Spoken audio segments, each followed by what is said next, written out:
Welcome to this video. This was the pink Xbox One controller.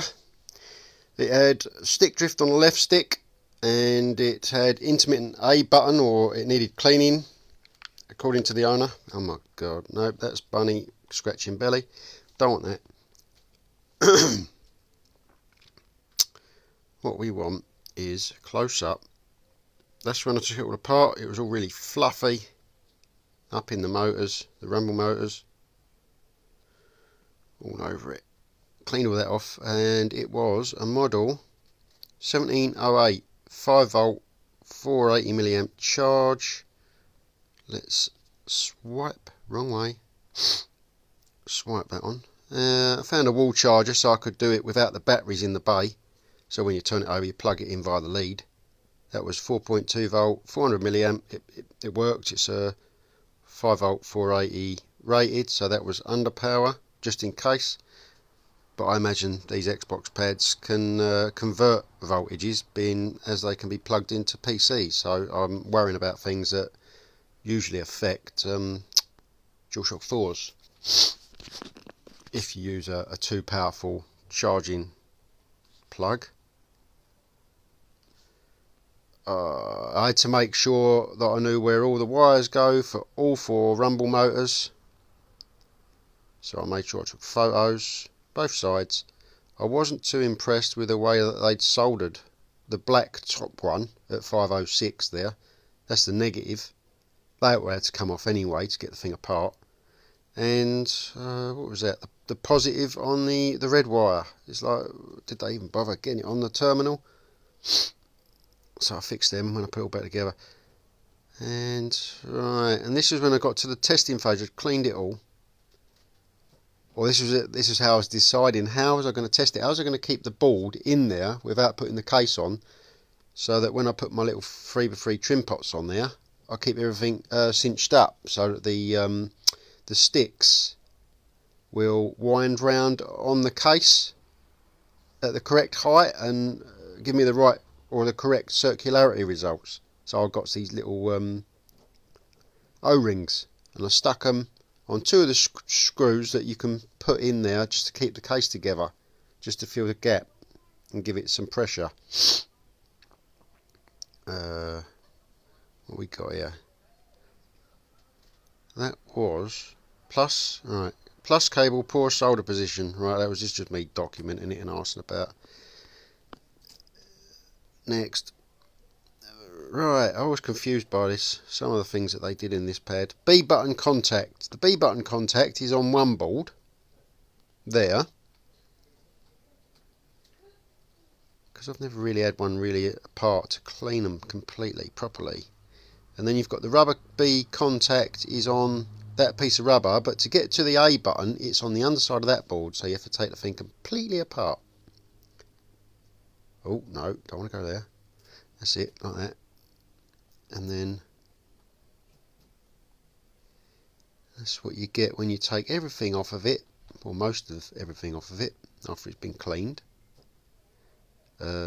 Actually, I hadn't cleaned this lot on this side. As you can tell, it's all fluffified. But that's just showing you that bit. Stop doing that. And then I think at this point everything had been cleaned at this point. What's going on? What's going on? Oh right, it decided to zoom right in at one point of the picture. Weirdo thing. Right, get a toothbrush, get your isopropyl alcohol, and you clean up all your contacts. And it's usually them LBRB buttons, they can dry out, so I just cleaned around them. Cleaned all them contacts. Alright. And this, I think, yeah, this is when I'd got it all back together.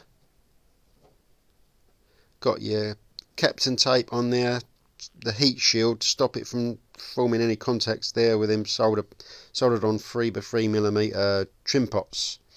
1 million ohms resistance trim pots I used to maximise the size of the circularity and keep it as consistent to an original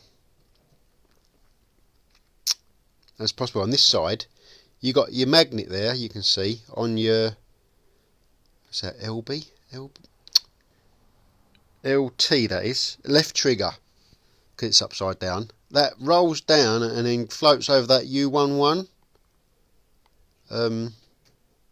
whatever you call them. But it just clears all of that on the back of that wire that I soldered around the back of that trim pot. I made sure of that.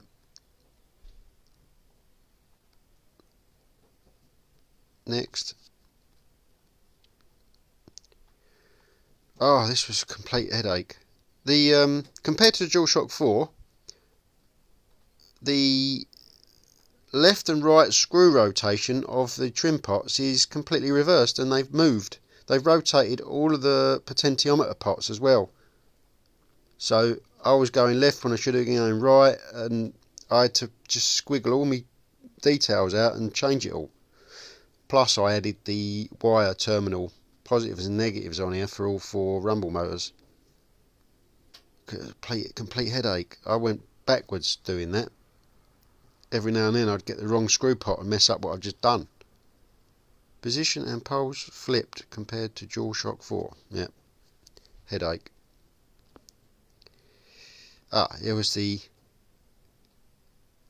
up close shot of how close they come to the rear end of that trim pot on the trigger. Sails past it, and a zoomed out shot of it. Works lovely. What else? Right, that's all the images. Let's go to the test phase. And I've already cranked it all up, so it's getting a maximum average error throw of 13.4% and 13.1% respectively. And test all the test the buttons. What ones are the first two? BOs and it's A in it. A was the one that was problematic. There's no problems there. A, B, X, Y. What's B for? That would be left button, right button, left trigger, 400% range, right trigger, 400% range. They're the ones with the magnets floating over that detector, magnetic field detector, I suppose it is. Face buttons, they're lovely. Right, what's B10? Right, B10 will be left stick button, right stick button, up, D-pad up, down, left, right, and the Xbox button, which is the only one that seems slightly intermittent when you push it, but that's the power button, so it's got a delay on it, I think, anyway. I don't hold it too long, it'll turn it off. Right, that's that then. Oh yeah, and yeah, cranked all that up, and as you can see, the stick return to centres are extremely decent. I didn't even bother to fill out the paperwork sheet with any numbers on it, because there's so many numbers on the Xbox One controller side. It's annoying as you know it. I won't swear.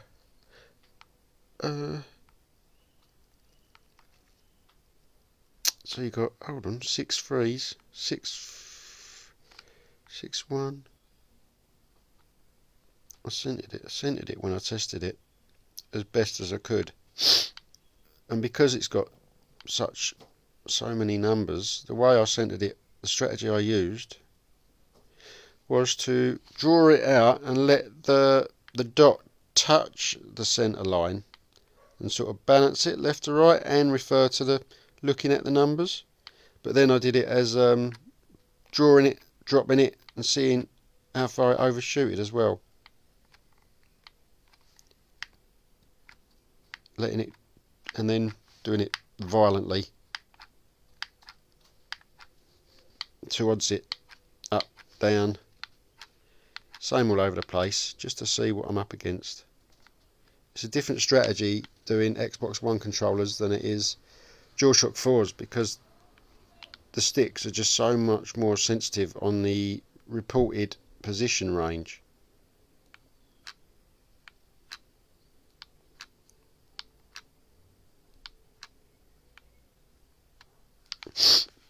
There you go.